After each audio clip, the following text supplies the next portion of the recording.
Okay, great. Okay, so the title is a little different. Does this? Okay, can I go back? Okay, good.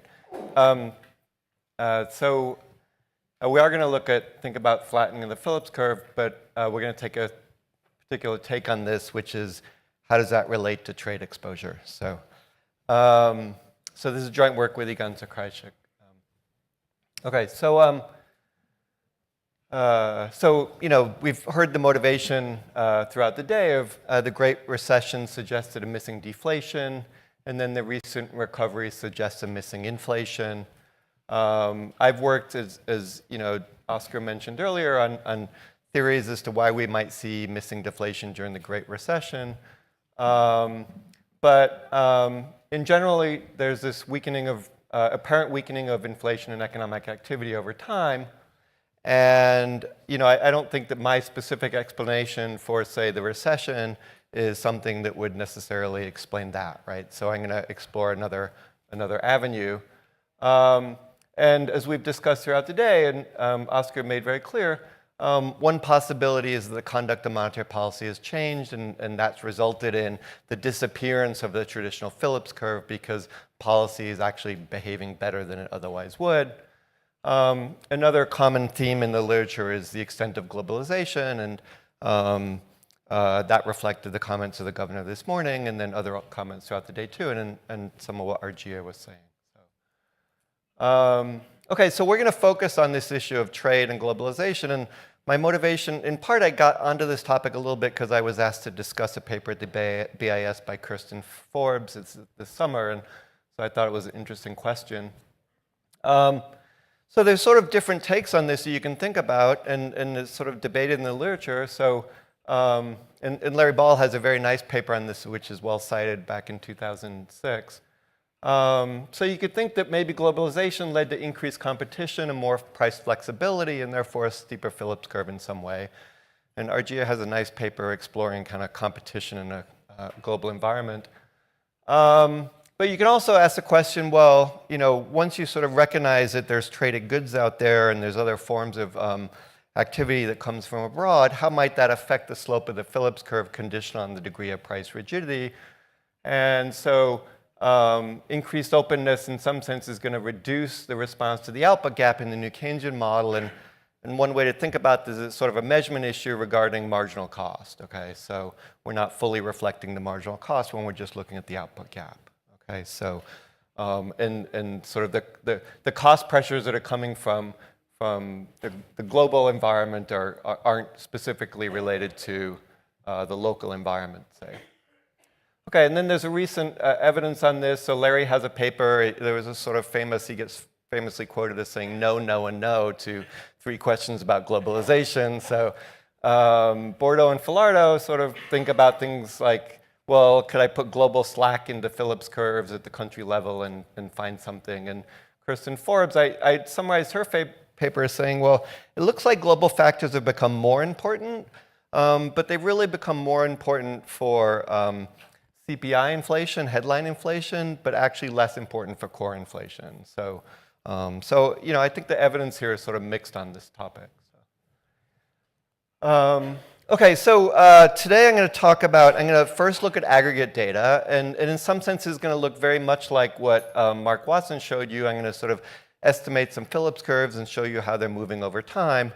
And then I'm going to explicitly relate that to trade shares in the US economy and say how much of this flattening would correlate with the observed trade shares that we see in this very specific exercise. Okay?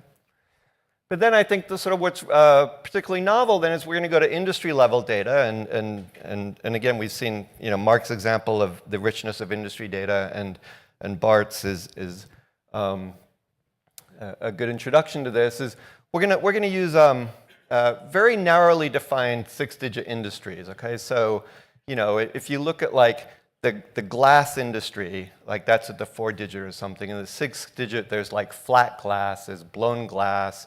There's glass used to make other glass. There, like it's pretty narrow, right? So there's like flour milled and corn milled, and so pretty detailed stuff. And this is the data that underlies the PPI and underlies the industrial production index that the board produces as well. So, and it's not really commonly used outside of the board, so it's sort of a nice to have hold of this data. So we're going to examine sort of the price output response to the industry level, okay? And then, and what's nice about the industry level data, we can also link it to trade shares. The trade shares are going to be computed at the 4-digit, not the 6-digit level, but that's still pretty narrow. Okay, so we can examine trade exposure using this industry level data. And you know, one of the nice things about the industry level data is it doesn't suffer from this critique of, well, there's been changing monetary policy that's kind of flattened something, because I'm going to take out the aggregate variation and just be looking at the industry responses, okay? So, but nonetheless, it is going to suffer from the fact that it's not an identified shock when we run a regression, okay? So it's going to be a mixture of supply and demand and things like that. I'm not going to attempt any identification at the industry level, but instead what I'm going to do is I'm going to turn to a factor vector autoregression analysis and say, let me sort of have an exercise where I think I can pretty plausibly look at something that looks like a demand shock in the aggregate US economy, and then trace out its effect on this industry level data. And in particular, I'm going to split between trade-intensive industries and less trade-intensive industries and use that as sort of a way to sort of trace out a demand shock, okay? And also, we can do that for commodity price shocks, and I think that's kind of interesting too. So that's sort of where we're going with this. So, okay, so we're going to look at both CPI and then the PPI, and the PPI, because it does reflect the underlying microdata that we're using directly. So, but you know, these are familiar indices. The core, the blue is headline, and then the red is core. And then for the producer price index, the core only starts in 1974. So there's a little bit of a sample difference here. But otherwise, all of our regressions are going to start in like 1960. And then in terms of economic slack, we're going to use 2 slack measures, and they come straight out of the FRB US model at the Board of Governors, okay? So, so one is going to be the output gap, which is output measured relative to potential as implied by FRB's model. And that's nice because the potential output is incorporating TFP and capital and things like that, and really sort of the underlying movements that you'd expect out of the real business cycle core of that model, okay? So there's going to be, so that's the red dashed line is the output gap, so the log deviation of output from that potential. And then we're also going to use the unemployment gap, which is unemployment relative to some natural rate that's also embedded in that model. And, okay, so, and they obviously co-move in opposite directions. And so those are going to be our 2 slack measures. And I think it's sort of nice to actually use the things that the policymakers are looking at as sort of slack measures as well. So, okay, so we're just going to estimate. So one thing before I get into the data, I want to kind of highlight, this is one way of looking at why kind of studying inflation is a hard object, I think, to do, okay? And so here what I've done is I've taken all of the producer prices, the core producer prices, and then the core consumer prices, and then real GDP, and I've plotted their deviation from a stochastic trend using a sort of recent paper by Hamilton where we compute this just around each recession date. Okay, so this is sort of real GDP. This is the recession starts here, and real GDP is declining across all these periods, right? So that's a recession. Now, when you look at the price measures, it's really by no means obvious that those things are declining relative to their trend uniformly across these recession periods. Okay, so. You know, I've also done this in a different way of just say, take the linear trend in the price level, say over the 3 years prior to each recession, and then plot where you go from there. And it's sort of rare that we actually sort of go below that trend and around the recession. So, you know, so this lack of sort of responsiveness. In some way, although it's become much more apparent, around recessions is actually fairly consistent across different episodes. So, okay.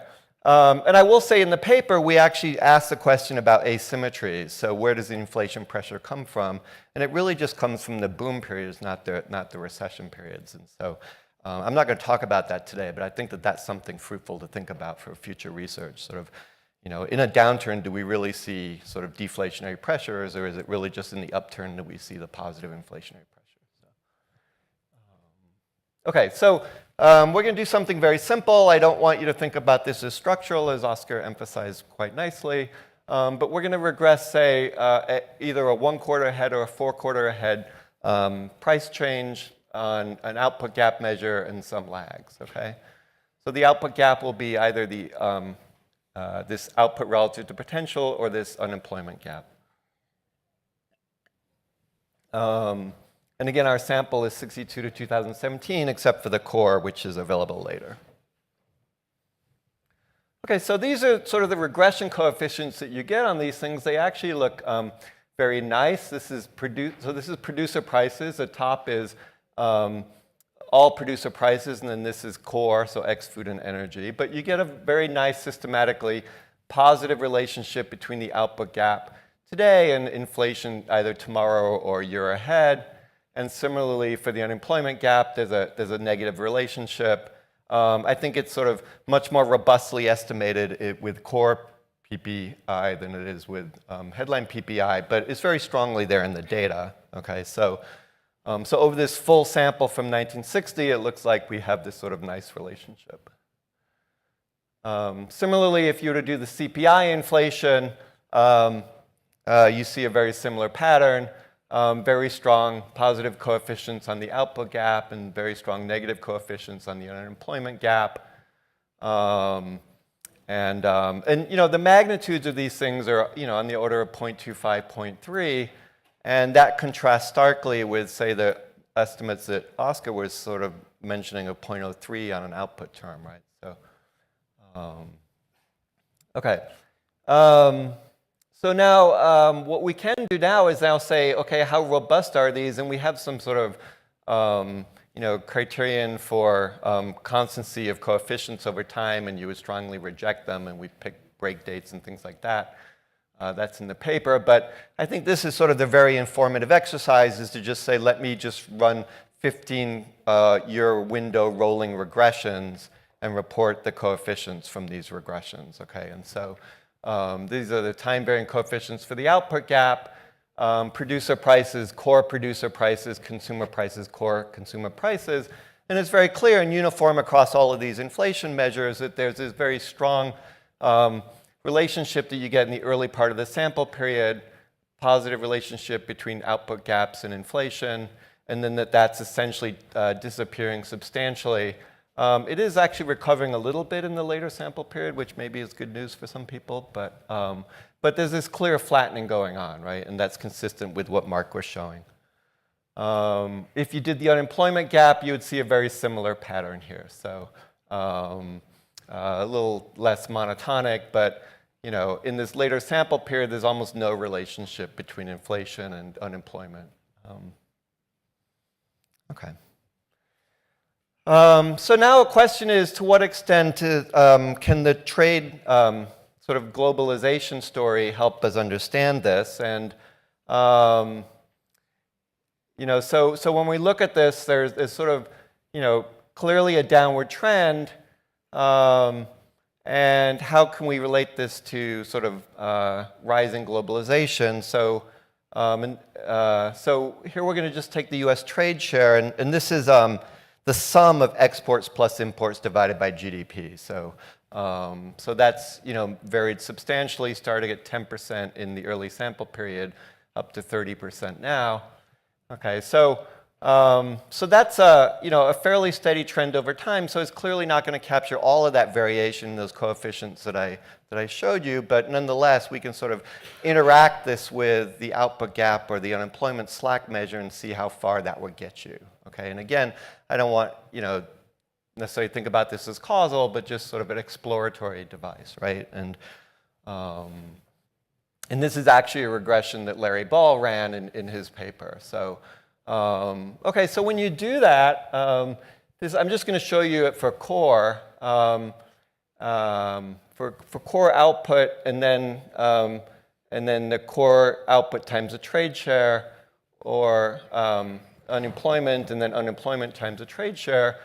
Okay, so then what you're going to see is that we're going to get a much bigger sort of coefficient, 0.9 instead of 0.3 on the output gap, but then this negative response to the trade share of minus 0.03, okay? And then minus 0.03 times the trade share at the end of the sample period essentially brings you down to 0 on the total coefficient on the output gap, okay, or close to 0. So, so this is highly statistically significant in core PPI, this interaction term.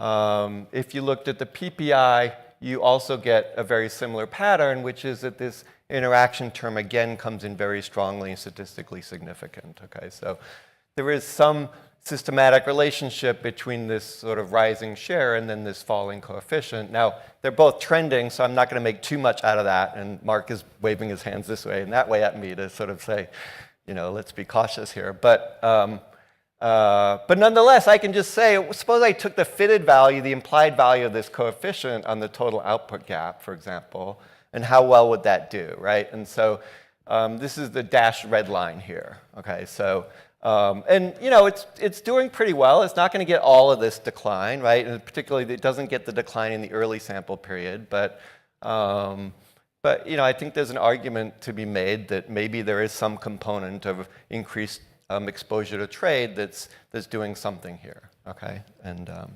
right. Okay, so that's sort of at the macro level, and that's, I think, really as much as we can say. So now let's go to the industry level data. So as I said, we're going to have this detailed industry level data set. So we actually have data, it goes back to the mid-1970s for a subset of the industries, and then around the mid-1980s, we see a very big expansion of the number of industries covered. Okay, so we're going to really start our sample in the mid-1980s, 1984. All right, but there in the mid-1980s, what we see is the industrial production and the price series, okay? But then starting in 1990, we also see wages and employment as well, so that's very nice. And so it turns out from 1990 onwards, we can construct a balanced panel of 185 industries where we have information on prices, wages, employment, and output at the 6-digit industry level. Okay, so I think that this is there's lots more to be done with this data set, I think, given the fineness of detail that we have. So, okay, and then as I said, we're going to augment this with 4-digit. At the 4-digit level, we can get export, imports, and shipments, and then we can construct a trade exposure. And again, our trade exposure measure is going to be the sum of exports and imports divided by the shipments here. Okay, all right. And this was actually surprisingly more work for Egon than he anticipated. So, okay. All right. So this is the data then. So here I'm showing you sort of the red or the black line is the median growth. This is output on the top, and then the inflation on the bottom. And the black line is the median in any given period across all these industries. And then the blue shaded area shows you the interquartile range across these industries for both output growth and prices. And then we're also plotting the aggregates that you would get from US data. So that's the red dashed line. And so, you know, this data, not surprisingly, reflects what's going on in industrial production in the PPI in terms of the aggregate. You know, there's a lot of variability in output, and then you can see sort of the inflation measure here. Okay, so, and now we're also I'm gonna do some exercises in the FAVAR. We're gonna estimate the FAVAR, but then I'm gonna construct a pseudo aggregate off of the FAVAR by using employment shares as weights for each industry to get a price series. And that looks kind of like a cross somewhere between like the core PPI and the non-core PPI, in fact. And I think it's got some food stuff in there that wouldn't otherwise show up in core. But that aggregation looks pretty good. So that's what I'll use for aggregation. Okay, so now I'm going to estimate an industry level regression of change in the log price on an activity measure and some lags. And here I'm going to exploit the panel dimension. I'm going to include fixed effects to control for average differences in inflation across industries. And I'm also going to put in the full set of time dummies, so we're going to identify fully off of the industry variation and not off of any common macro component. Okay, now, it turns out that that doesn't really drive things in terms of the industry regression, so whether or not I control for those time dummies or not isn't such a big deal. But okay, and then our activity measures, I'm either going to use the year-over-year change in industry output, or I'm going to use output relative to a stochastic trend, and we're going to use Jim Hamilton's latest thing, which he assures me is better than a Hodrick-Prescott filter for a variety of reasons. So, so that will be another measure. Okay. And then we'll split the sample between high trade intensity versus low trade intensity industries. And here all I'm going to do is I'm going to take the sample and compute the employment weighted median and just split right there. So half of the sample is, represents 50% of employment and the other half 50% of employment. Okay? All right. Okay, so these are the industry level estimates. So this is going to be, column 1 is a regression of, say, and this is all 4-quarter employment or inflation that we're looking at now. So 4-quarter ahead inflation on an output gap measure or an output growth measure. Strongly statistically significant, not much in terms of the inflation lags, but the coefficients are very small, right? So they're about 1/10 the magnitude of what we were seeing in the aggregate over that full 1960 sample period. But they're actually very representative of the coefficients that you would estimate in the aggregate over the sample period for which we have the data. So they actually don't look that different from the aggregate estimates in that sense. Okay. Now here what I've done is a full sample 84 to 2017, and then in the aggregate, really you saw the flattening of the Phillips curve really kick in, and it was fully there by sort of the early late 1990s. We'd really sort of hit kind of zero, very close to zero coefficients. And so it sort of makes sense to say, well, what happens from 1998 onwards? Do we see a big flattening? Okay, and in fact, you don't really see any evidence of flattening in this industry level data. Okay, so now that's not the same thing as saying that the aggregate Phillips curve hasn't become flatter, but it, and this actually might, point more to a story about monetary policy or something like that, right? That the aggregate, but. Okay, but those coefficients look fairly stable. All right, so now let's look at the balance panel, and here I just want to, where I'm going to split by low trade share and high trade share. Everything now is going to be from the balance panel because I'm going to do the favor in the balance panel as well. Okay, and I can also do the weighted versus the unweighted estimates as well. So the weighted estimates are going to be weighted each industry by its employment share. And that's sort of more representative of what I might expect to see in the aggregate data, right? So, and so here for the unweighted estimates, I'm just going to talk about the output gap coefficients. Unweighted is coefficient of 0.025 over this sample period, so very similar to what we had before. When you do the weighted estimates, it is substantially lower, and the precision is about the same, so it's becoming statistically insignificant. But then, here's sort of the story, which is that when you split by low trade share and high trade share in this data, what you really see is that the low trade share industries, so industries, and this isn't a very big trade share, by the way, it's like something like 0.05, okay, is the median here. So, but industries that aren't really at all traded, they show a strong responsiveness of industry prices to industry output. But when you start to see the high trade share industries, then it's much, much weaker. Okay, so it's still there, it's significant in the unweighted, but the coefficient falls in half, and then in the weighted regressions, it basically goes to 0. Okay, so again, this is evidence, I think, that trade matters for how sensitive prices might be to fluctuations in output. Okay, so and this is off of entirely different variation than what we saw in the aggregate data. All right. Okay, so to summary, so industry level response coefficients of similar magnitudes, the aggregates, the industry level estimates show no evidence of attenuation. The price response to output is twice as large in the low trade industries versus the high trade industries. But then, in terms of identification, this is just a regression, so we're mixing supply shocks and demand shocks, and at the industry level, both of these things could be very big forces going on. Technological change versus demand and things like that, right? And so now we really want to think a little bit more about identification, and this is how we're going to use. We're going to go to sort of factor vector auto regression to get that identification. Okay, so the favor, we're going to do this in the following way. It reflects some earlier stuff I did with credit data, but if you know sort of Boivin, Elias, and Bernanke's paper on sort of using favors to sort of estimate the effect of monetary policy, it's kind of a similar structure. So we're going to split this sort of data. So there's observable data X, and we're going to split it into two components, X1 and X2. X1 is going to be all of our industry variables. So it's going to be, for each industry, we have these 4 variables: inflation, output, wages, and prices, or employment.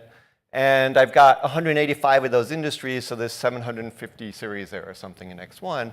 And X2 is going to be some aggregate time series where I'm going to identify a shock off of that. Okay, and so and then it's going to be a factor structure, and then there's going to be some factor loadings. And the way I'm going to do this is I'm going to sort of identify a set of factors F1 purely off of X1, okay? And then I'm going to take those factors F1, I'm going to regress X2 on those factors, remove that information that's coming from X1 in terms of X2, and then get a new set of factors off of those residuals that are left over in X2. And then I'm going to shock that residual factor F2, the first principal component of that. Okay, and that's going to be my identified shock. So it's a Koleski-style analysis, and equivalently, that's imposing that these factor loadings in the upper left corner are 0. Okay, so we're going to impose that. So X1 is the industry level data, and then for my demand shock, I'm going to look at a financial shock. And why? Because I know this works very well in terms of moving aggregate output and stuff like that based on my past work. But I'm just going to take an index of financial series. They're all market-based series. So credit spreads is constructed by Egon and I, an excess bond premium that we construct, the BAA AAA spread, the term spread on the Treasury, and then the VIX. So all of those are market-based and moving very quickly, and I think that's nice. And so those are going to be in X2, and I'm just going to take the first principal component of that, okay, and shock that, okay. But those have already been orthogonalized relative to X1. Okay, so this is the impulse response to this financial conditions index, if you will, okay. So it's going to be a tightening of the financial conditions, and the red line that you see is the median response across all industries here, okay, and the unweighted median response. And then the dark blue is sort of the interquartile range, and then the light blue is the 95th, the 5th percentile range. And so, producer price inflation is falling, industrial production is falling. These are all just the growth rates, so I'm not leveling these up, okay? And employment growth is falling, and then there's some slackening in the wages, okay? So, output and prices are moving in the same direction, and it very much looks like a demand shock in that sense, okay? All right. Now what we can do is now we can say, okay, let's split by high versus low trade industries, okay? And to do this, to make sure I'm not sort of artificially constraining the factor structure to be the same across these industries, I'm just going to redo the favor for the high trade intensity industries and the low trade intensity industries, and then conduct the same shock. And I could show you that sort of, those pictures of all the industries, but I'm just going to now show you the weighted aggregate responses where across these industries weighted by employment. Okay, so the black line here shows you the weighted aggregate response to all industries. Okay, and so this is again a demand.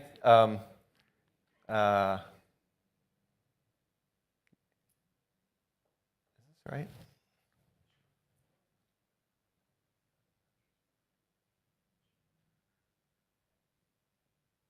No, I'm sorry. I think this is a commodity price shock. Yeah. Let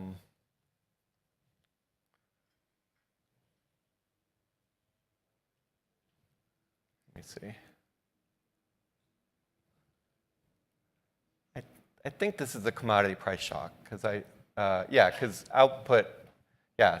So you have to look in the paper. I apologize for this. It's sort of like it got mislabeled somehow in the figures. But basically what's going on is that if you looked at the output responses all look the same, and the wage responses, the employment responses all look the same, but there's a big difference in the price response, and the price response to the non-traded, or the low-traded guys, is 3 times larger than the price response to the traded guys. Okay, so there's a nice picture in the paper that shows you that. Okay, and apologies here. So, so that clearly indicates in the data that there's much more sensitivity of prices to output in response to demand shocks for these industries that are not exposed to trade.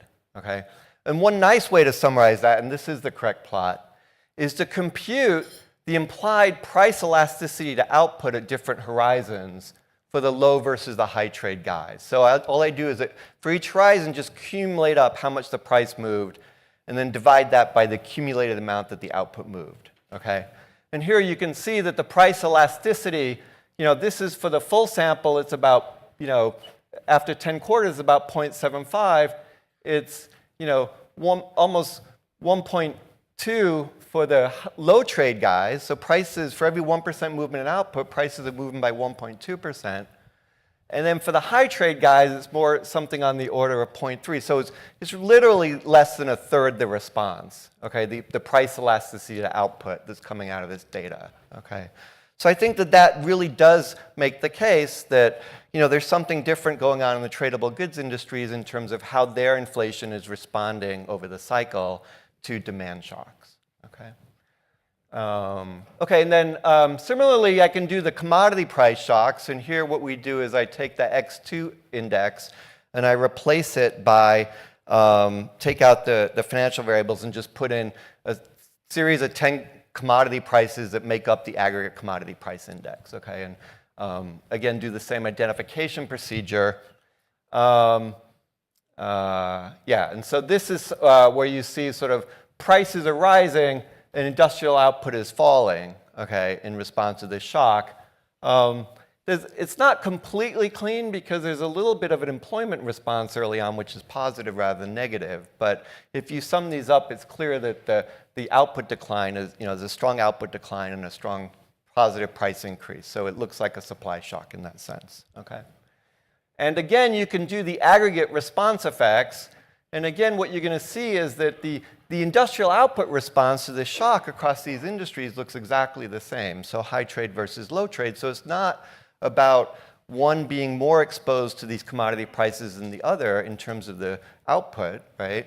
But again, you see there's strong differentiation in terms of the price response, and that the low trade industries, their prices are responding by 3 times as much as the high trade industries in response to this commodity price as well. Okay, so again, there seems to be much more responsiveness going on in these industries that are not exposed to trade. Okay, so let me just conclude. So aggregate Phillips curves estimates show strong attenuation in response to economic slack over time. I don't think that's a big surprise to anybody in this room. A significant component of this attenuation occurs in conjunction with the rising trade shares. I'm not going to make too big of a deal out of that in terms of causation, but it just suggests that there's a possibility of something that we might be able to explain. But then I think in terms of the industry level data, that's providing us robust evidence that indeed price responses for output is substantially mitigated in the industries that face the higher trade exposure.